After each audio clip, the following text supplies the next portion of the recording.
And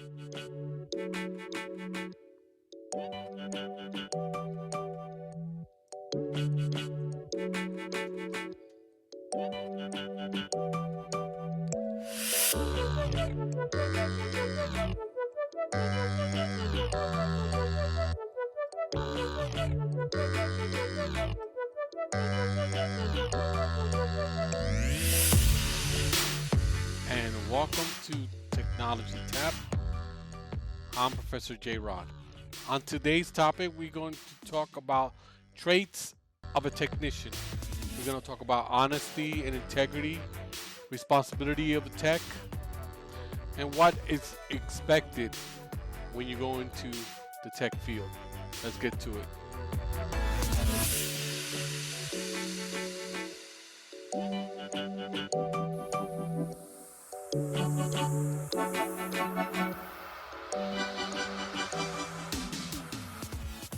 All right, welcome back. So this is a topic that I actually really enjoy, and it's actually on the test, but not a lot of people, put a lot of emphasis on it, and that is the traits of a tech. Now, in the book, in the literature, they it's divided into different categories. So I'm gonna go through them. One of them is honesty and integrity, right? That's the first one. When you working in tech, in help desk or tech, they expect you to be honest. You're gonna get a lot of responsibility handed to you, right? And they expect you to have a certain level of integrity that you have to have, right? Because at the end of the day, they always suspect that you know better, right? And that's the bad thing about being a tech. At the end of the day, it's your fault because you know better, right? And when I mean by honesty and integrity is, listen, when something happens, you know, hey, it was me. I made that mistake. I want to learn from that. What did I do wrong? I want to learn from that. And integrity, have integrity. Don't do things that you're not supposed to. They're entrusting you, right, with a big responsibility, whatever you believe it or not. Forget about how much you're getting paid, because if you don't like what you're getting paid, just get another job, right? But when you're in tech, they're putting a lot of responsibility. They're trusting you. I'll give you an example. One of the places that I worked, the guy previous from me, they fired him. Why? Because he put himself in a board of directors email group as a blind copy, right? He was the source, right? Where everybody will go to and say, hey, are we going to get a raise? And how was he finding out? Well, he was finding out because he was blind copying himself in the board of directors email group until his boss, left a piece of paper one day on his desk. He didn't have a screensaver, and the boss happened to see the email subject, which he had, right? Because he was a member of the board of directors group, so he knew what he saw it. He knew immediately what it was, and then he went and checked, and he saw that he blind copied himself. The guy was out to lunch. When he came back, they fired him. They fired him. Why there's something that this is some stuff that you don't do, and there's some stuff that you can do to mitigate things. For example, somebody gives you their password. No. I don't want. Please don't give me your password. What you do is you go in there and change it, and then you have them change it back to whatever it is that they want. Don't let somebody give you their password, because then later on something happens, and they'll turn around and say, "Oh, I gave this guy my password," and somewhere in the employee handbook, they'll find that that's a no-no, and you'll get dinged or you get fired. The next thing is dependability and responsibility. Listen, they pay you to do a job. Get there on time, right? I used to have a job that had to be there at 6:30. And for the most part, I was there at 6:30. But things happen, right? The bus doesn't come, or you go outside. The bus supposed to leave, at 5:35, and then one day, you leave at 5:32, and you see the bus, you know, go by, right? So you missed it. I would shoot a text to my supervisor, letting him know, hey, I think I'm gonna be late. He gets in at 9. He I could walk in late, and you probably never know. But here's the thing: what if at 6:45 or 6:50 somebody's looking for me and I'm not there, right? So then they email him or text him, "Hey, why isn't this guy here? It's 6:50." Right? If he knows, he could say, "Hey, he worked the night before, you know, and I let him come in late today." It's better than I don't know, right? Nobody likes to get caught off guard. You have to be responsible too. Another story is another guy I work with was on call, right? He decided to go to a major sporting event while on call. Not only that, he posted it on social media, right? So his coworkers, this is why you need to keep your personal life and your work life separate. He put it on social media. His own coworkers saw it and ratted him out. Say, hey, aren't you on call? Why are you taking a flight? Right? They fired him. Why? For putting the company potentially in danger. You don't. That's those are big no-nos. Next is sensitivity, guys. Nowadays we have to be careful. I mean, this goes for everyone, but mostly guys. You have to be careful what you say. It's very easy to get in trouble for making a dumb comment. Give you an example. A student gave me. So he was working, and in his office, he said they had two cubicles, one inner cubicle, one outer, then a walkway, and then another cubicle, one inner, one outer, right? And he said he saw a nice lady pass by, and he's in the outer cubicle. He rolled his chair in the walkway. He looks at her and he goes, "Damn!" really loud. Of course, the girl gets offended. 20 minutes later, he gets a call from HR. Hey, can you come to HR? He goes up. A complaint has been made against him, right? Because he said that. And the young lady didn't appreciate that he did that, especially in front of everyone. So he got written up, and they put him in the inner cubicle, so that way there's somebody there between him and the walkway, so he can't slide over. It's not so easy for him to slide over and gawk at any women anymore. That's the silly stuff that people do at work that is preventable. Stuff like that you don't do, right? It's very easy for people to get offended. Very easy when you're doing silly stuff at work that you're not supposed to be doing. This is not college campus. This is a place of business. You have to act professional. Effective, assertive, and respectful communication.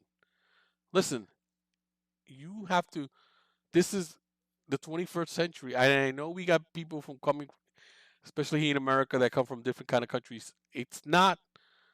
You have to adjust. We all have to adjust to the work culture, regardless of where we're from, right? Either we're from here or we're not here. So we have to respect people from different countries, different cultures, right? Different genders, right? There's people that don't believe that women should be bosses, right? But guess what? Here, women are bosses. in a lot of places. So you got to get used to it. You can't get mad and say, I'm not going to call her boss. That's what you got to do. Right? And if somebody wants you to call her, Mrs. Smith, you call her Mrs. Smith.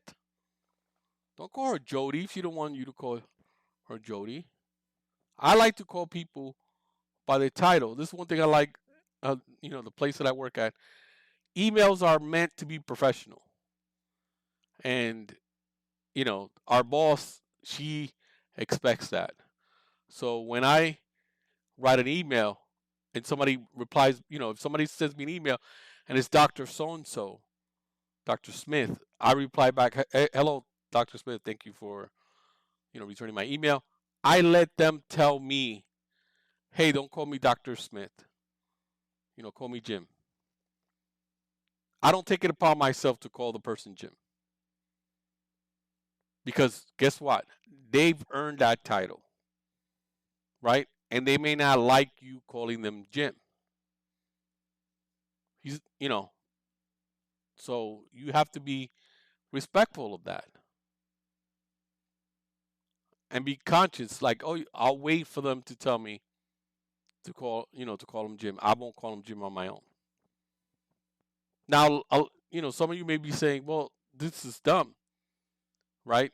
This doesn't make any sense. But you know what?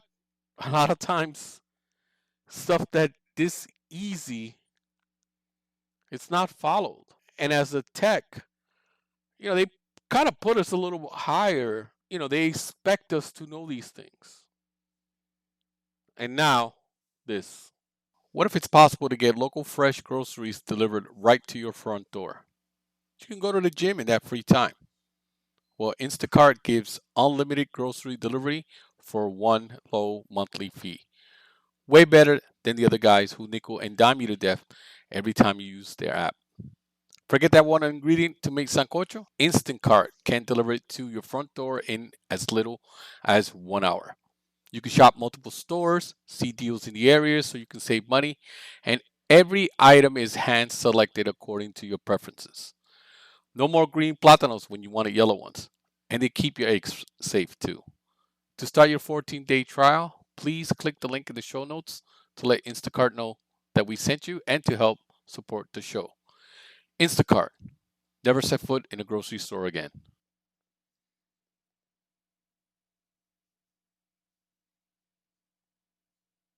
All right. Another thing that we need to realize is, you know, you have to be an effective communicator. This is your job. Tech, computer is part of the communications department. It's part of communications. So if you're going to be one of these people who don't know how to write an email, guess what? You better learn. Use Grammarly, use spell check, because believe me, ladies and gentlemen, they will make fun of you if you don't know how to write a proper email. And try to write an email so that people understand, which means no jargon, especially PC jargon. Break it down as simple as possible, right? Don't no LOLs or none of that stuff. It's professional email. That's how you have to write, and make sure you put your commas and your periods where they belong. Because I've seen it. People will make fun of you if you don't know how to write an email. You're a grown adult.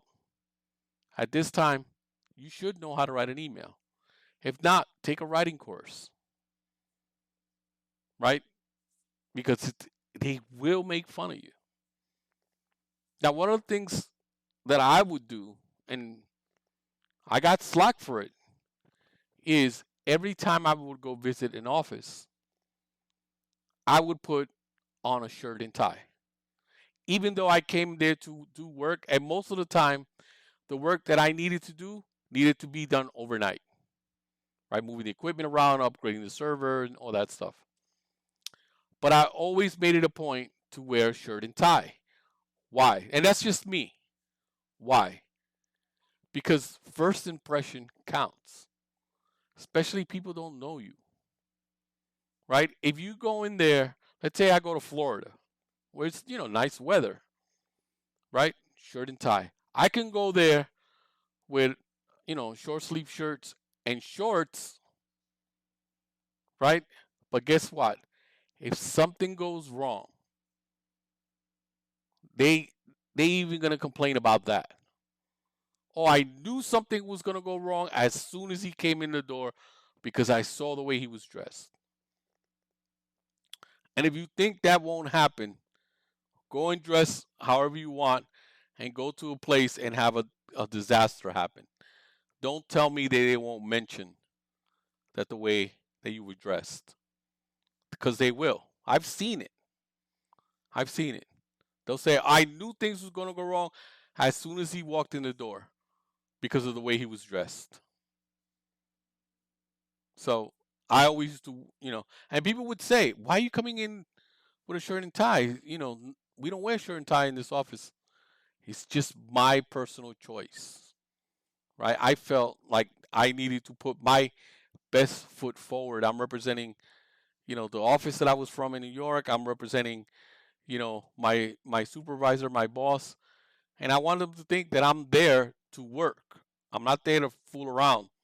There's no games. I'm here to work. So I dress professional. That's the way I've always taken it. And even and this place that I worked at, the last place that I worked at for 15 years, shirt and tie was not required, but I would wear one.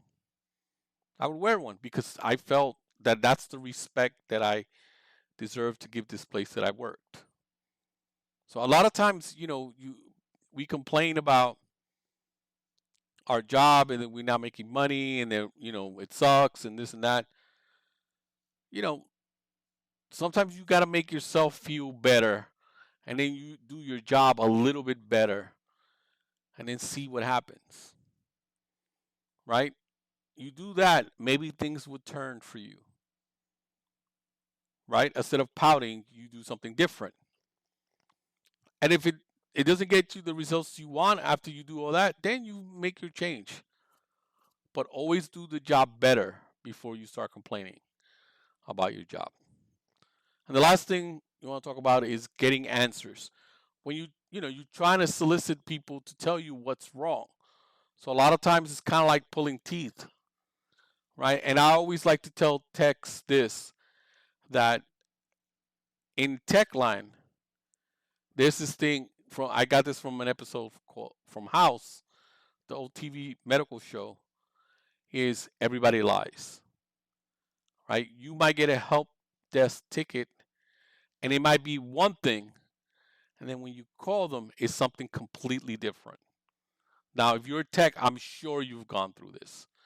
And I call it everybody lies because, like how the doctor says, everybody lies when they go to the doctors. Well, everybody lies when they talk to their tech because a lot of times they'll do something they don't want to admit that they do, especially when you tell them, did you reboot, right? A lot of people don't like to hear that, so they tell you that they rebooted, and it turns out they never did. So always try to solicit answers to questions or problems that they're happening, because a lot of times it's not what they write on the help desk ticket.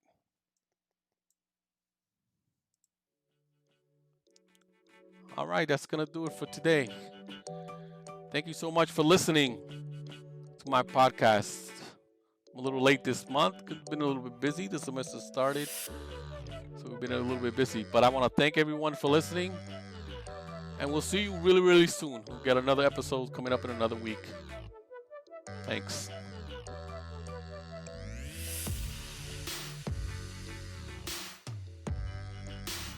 This has been a presentation of Little Cha-Cha Productions, art by Sarah, music by Joakim. If you want to reach me, you can reach me at ProfessorJRod@gmail.com.